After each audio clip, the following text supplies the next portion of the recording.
world champ. Well, you got to wonder if Ken Roczen can stay perfect just like Max Anstey has been able to execute. You know, we talked about what this night means for Tomac to get ready for the 2026 season of racing ahead. But it means a lot for Ken as he begins his lap too, because he's getting his first look as well at Tomac and how he's going to match up to what the Red Bull KTM rider will have. Ralph, they've been at it since 2011 in the pros and way earlier on mini bikes. They know each other well. They raced this championship. Oh, that's a rad line. Yeah, did you see that?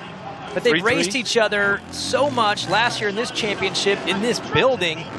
It's like a forever rivalry that won't go away. And you know Kenny knows that the hype's on Eli. The big #1's coming back. And he would love nothing more than to win this Superpole, set the tone, and beat Eli tonight.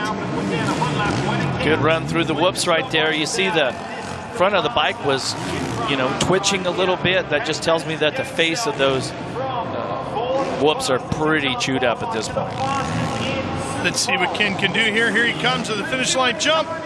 Ken Roczen on the Suzuki. 56.192. 56.192 on the progressive back machine. And that's faster than anyone turned in qualifying, right? I think so.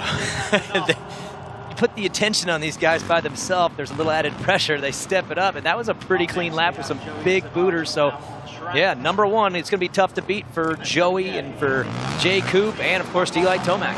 Yeah, what I love about this as Savacci goes on his hot lap is with the stadium being quiet like this, you really hear the roar of the 450 engines. It's so different, right? 200 cc's more displacement than what the SX2 riders have, and they just have like just a thump and a roar to them, especially when they get hard into the throttle. This is Joey Savacci on the number 17, Quad Lock Honda, Yuriv Konski's team. So Joey out of America, the team is Australian. Let's see how he chooses to execute the whoops here. He's going to jump through. Pretty low. That was actually really, I thought he maybe was going to miss up on that first one, but he pulled it off really low as he jumped through. He was quicker than Ken in sector 1, not in 2 or 3. Here we come to the finish line jump.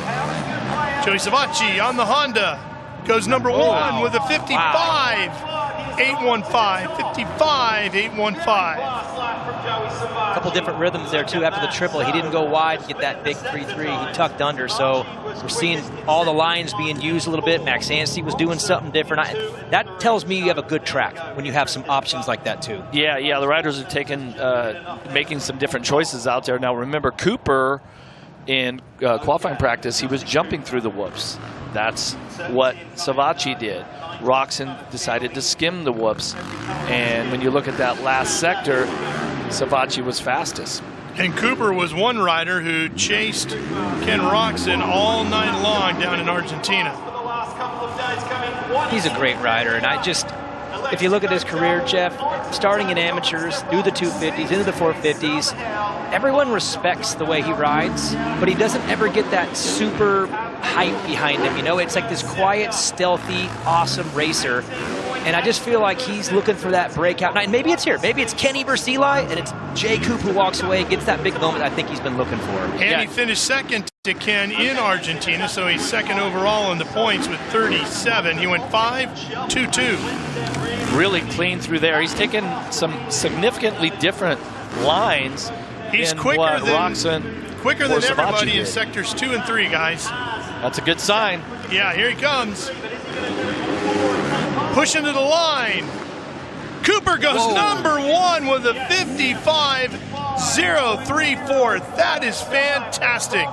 55.034. He's going to be very pleased with that. 0.8 of a second quicker. That's smoking. That's a lot. Yep. Well, here we go. Let's see how good it really is, right? We're about to find out.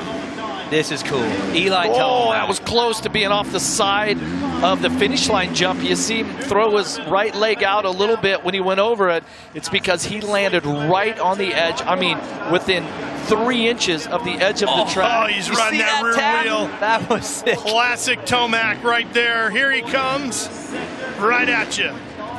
The reigning world champ.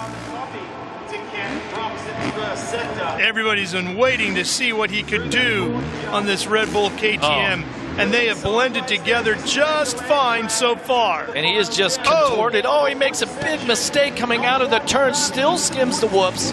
Nothing purplish pink here so far, but he's looking pretty aggressive.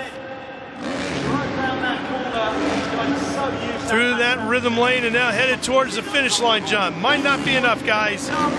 Tomac goes to number 2 with a 55.787. So Cooper is 0.7 of a second quicker than Tomac, and then everybody else even slower than that, Jeff. Yeah, that was a great lap by Cooper. Tomac, he made that big mistake.